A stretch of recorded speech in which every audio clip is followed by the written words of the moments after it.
Зголемените сметки за струја ќе се ублажуваат со намаленото ДДВ за истата од 18% на 5% барем една година. Целта на оваа владина одлука е да им се помогне на домакинствата со намалување на нивните трошоци, но како ова одлука ќе влијае врз джебот на останатите стопански субјекти?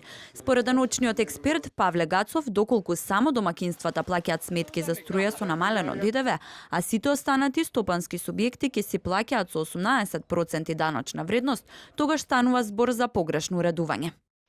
Бидејќи се работи за промет за стопански цели, пресметувањето на ДДВ по стапка од 5% за домакинството не им го ускратува правото на компаниите за производство со дистрибуција на електрична енергија да го намалуваат влезното ДДВ.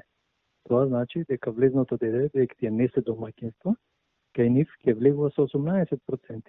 И тие ќе го одбиваат тоа 18%, а ќе пресметуваат на излезот на додадената вредност само 5%.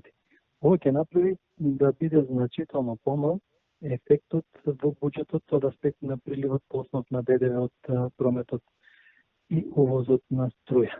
Намалувањето на данокот на струјата крие замки за буџетот, смета даночниот експерт Славко Лазовски.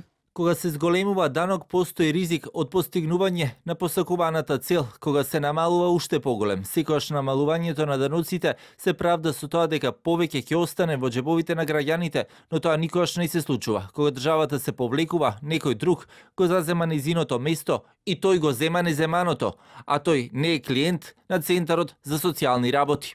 Додека вчера на седница помина предлогот на финанси за намалување на ДДВ-то на струјата 18 на 5% годинава, која наредната треба да се зголеми на 10, а од средината на 2023 година треба да се врати на 18%, поскапувањето на нафтата синоќа не се најде на маса пред министрите.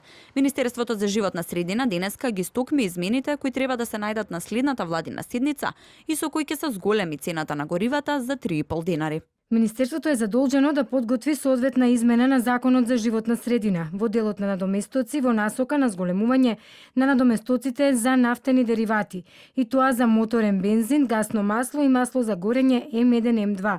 Министерството пристапи кон изготвување на измените и истите ќе бидат доставени до владата во наредната седница.